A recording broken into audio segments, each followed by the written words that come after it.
మధ్య ఉన్న సఖ్యత మీద మీ అబ్జర్వేషన్స్? మూడు పార్టీల మధ్య పెద్ద విభేదాలు రాష్ట్ర స్థాయిలో ఉన్నాయని అనుకోను. నాయకత్వ స్థాయిలో సమన్వయంలో ఎలాంటి లోపము లేదు. చంద్రబాబు నాయుడు పట్ల పవన్ కళ్యాణ్ గౌరవం ఇవ్వడంలో కానీ, పవన్ కళ్యాణ్ పట్ల చంద్రబాబు లోకేష్ల గౌరవం ఇవ్వడం కానీ ఎక్కడా తేడా లేదు.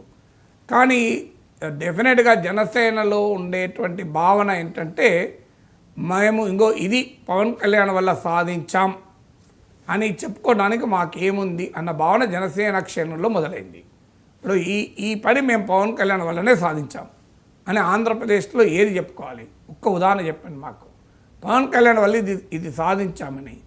సో అందువల్ల ఈ ప్రశ్న డెఫినెట్గా ఉత్పన్నమవుతుంది జనసేనకులు.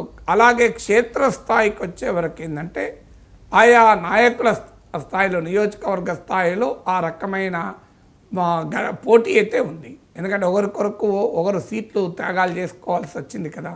సో ఆటోమేటిక్గా మీకు జనసేన లేకపోయినా మేము గెలిచే వాళ్ళం కదా, మా నాయకుడు అనవసరంగా ఈ జనసేన బీజేపీలతో పెట్టుకుని మాకు సీట్లు లేకుండా పోయింది కదా అనేది క్షేత్రస్థాయిలో మిత్రపక్షాల వల్ల పదవులు కోల్పోయిన రాజకీయ నాయకులు వాళ్ళ అనుచరులు ఉంది. కానీ తెలుగుదేశం ఓటర్లకు అదేం సంబంధం లేదు కదా.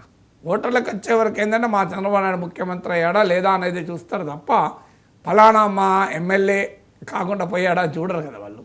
సో వాళ్ళ అనుచరులు చూస్తారు. అందువల్ల ఈ అసంతృప్తి అనేది క్షేత్రస్థాయిలో ఉండే నాయకుల మధ్య ఉంది.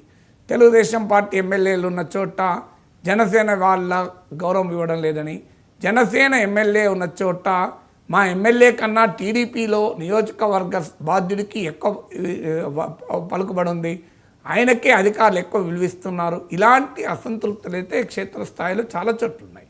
కానీ అది ఒక పొలిటికల్ ఎక్స్ప్రెషన్ అయితే పొందిందని అనుకోను నేను. సో అందువల్ల కూటమి ఐక్యతకు ఈ ఏడాదిలో బీటలు వారింది, ఇలాంటి పదాలు వాడడం పూర్తిగా తప్పు. మ్యాక్రో లెవెల్ యూనిటీ అయితే క్లియర్గా ఉంది, మైక్రో లెవెల్ కన్సర్న్స్ కూడా ఉన్నాయి. ఈ ఏడాది పాలన మీద జగన్మోహన్ రెడ్డి కూడా రియాక్ట్